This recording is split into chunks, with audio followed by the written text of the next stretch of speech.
You are listening to the Climate Alarm Clock, Ireland's weekly climate news podcast. Still to come this week, we continue our culture feature with Kaylee Crossan, but now it's time to continue our Book of Leaves collaboration as Ceara finds out about hemp from Freya Bartels.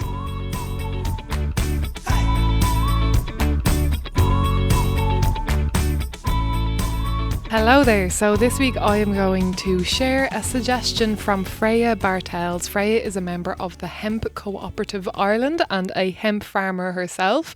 And she will be in an upcoming episode of Book of Leaves where we talked all about the benefits of growing hemp and kind of where the industry needs to go in Ireland. There's so much to it and so many uses for it. And, you know, it's antifungal, antibacterial. So whether you're using it in clothes, as buying hemp clothes or buying hemp supplies for building, it's just a really, really good alternative. And I'll let Freya tell you a little bit more about how and why we can support hemp.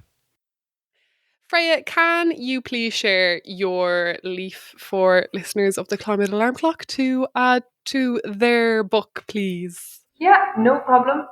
So basically talking from the hemp cooperative perspective, obviously the way that we're trying to benefit the environment and to change people's lives is through growing an alternative crop, the hemp crop, industrial hemp, which will absorb more carbon than any other crop, including an acre of forest, and is less damage to the environment to use and process.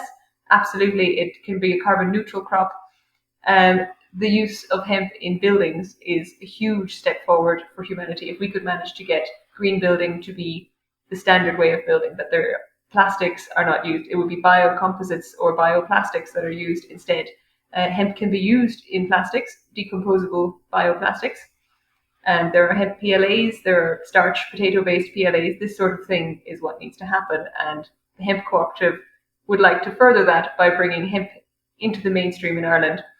So that's what I would say is the way forward. If you can in any way support green building initiatives, if you are linked with architects or research, or whether you're building a house and you're looking at alternative ways to use this material, that's what I would be saying people can do for the environment. And people can become members of the hemp cooperative even if they're not farmers, they're just renting or whatever, you know, but that's a way that you can support, isn't it? Yeah.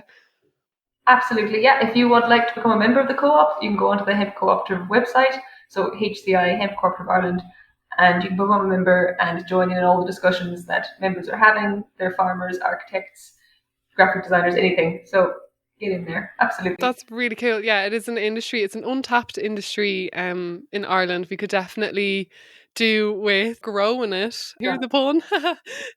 Growing the industry. And yeah, I think if people have options of buying, especially like Irish hemp products, I think they should do that as well. It just sounds like an absolute no-brainer from the benefit to the environment that it can have comparatively to other crops, and it takes in carbon, so that's pretty cool. And no pesticides are needed. Very cool. Yeah. Good suggestion, Freya. Thank you so much. Happy days.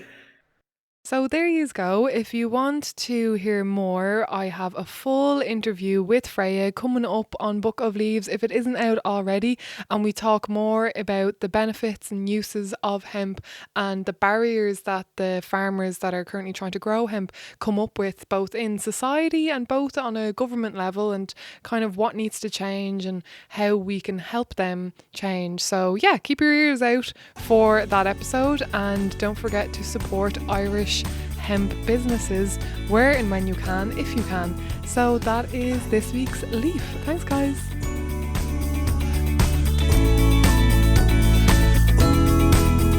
Thank you, Ceara. That's it from me for this week, but stay tuned as Anna and Kaylee continue this season's culture feature.